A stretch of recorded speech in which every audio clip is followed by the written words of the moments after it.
Long before I ever crossed the Rubicon, way before Gaul was a thought, and certainly before my name meant anything in Rome, I was just a young man. Ambitious, sure, but still young.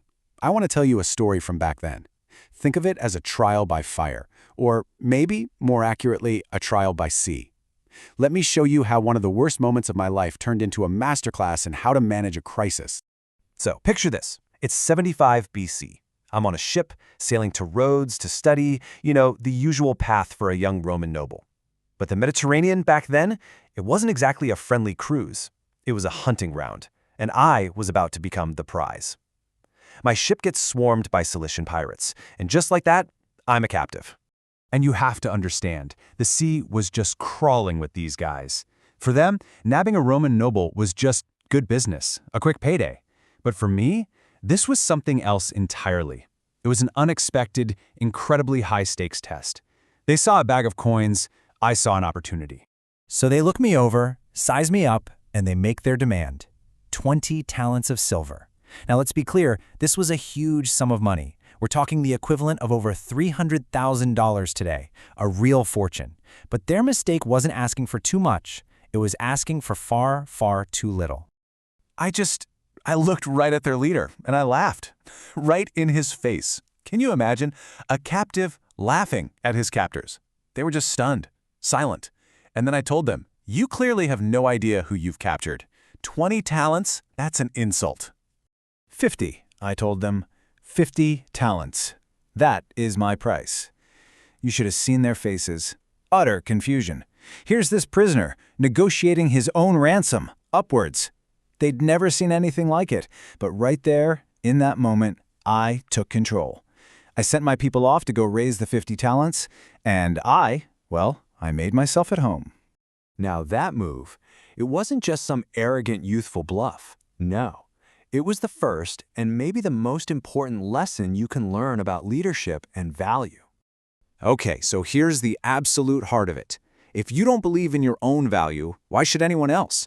It's that simple. When you're negotiating a salary or you're pitching a project to a client, the price you put on yourself sets the entire tone for everything that follows. I didn't just say I was worth 50 talents. My entire demeanor made them believe it. You have to do the same. Project that confidence. Never, ever let someone else tell you what you're worth. So for the next 38 days, I was not their prisoner. Not really. I was more like their guest commander. I made it crystal clear from day one that I would not be acting like a captive. My circumstances had changed, sure, but my status, that hadn't changed one bit. The entire power dynamic just flipped. I demanded they be quiet when I needed to sleep. I'd write speeches and poems and then recite them, treating the pirates like they were my personal audience. If they didn't appreciate my work enough, I'd jokingly call them illiterate barbarians. And almost every day I would tell them, with a big smile, that as soon as I was free, I'd come back and have every single one of them crucified. They thought it was the funniest thing they'd ever heard. They were wrong. You see, my time with them taught me two more critical things. It wasn't just about showing them who was in charge. It was also about building this strange sort of connection, a rapport, even with my enemies. A leader who panics just creates more panic. It's that simple. Modern crisis managers always talk about controlling the narrative, right? Well, that starts with controlling yourself. By staying calm, writing poetry, exercising, I was projecting absolute command over myself, which meant I was projecting command over the whole situation. Your team, your clients, your investors, they're all looking to you when things go wrong. Your calm is their anchor. And out of that came a third lesson.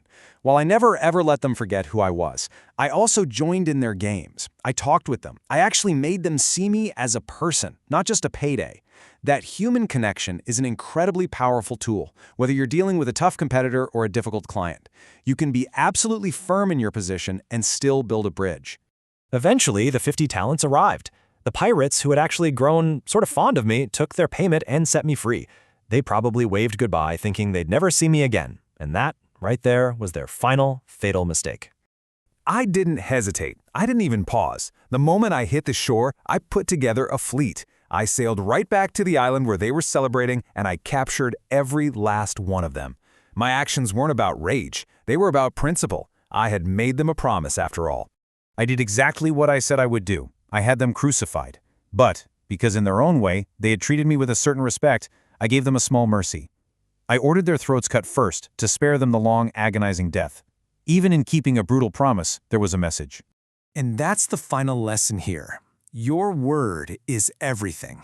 It is the absolute foundation of your reputation. Whether you promise a bonus to an employee, a new feature to a client, or, well, a terrible fate to your enemies, you have to deliver. Because trust, once it's broken, is almost impossible to repair. My reputation for keeping my word really began that day. So, why does this story from so long ago matter to you now? Because we all face pirates. They look a little different these days. Your pirates might be that impossible client, or an aggressive competitor who's trying to sink you. It could be a sudden budget cut that paralyzes your team, or just a brutal, unforgiving project deadline. These are the things that capture us, that test us, and you have a choice. You can either be their prisoner, or you can take command. The lessons are pretty clear, aren't they? Know your value and demand it. Stay calm in the middle of the storm.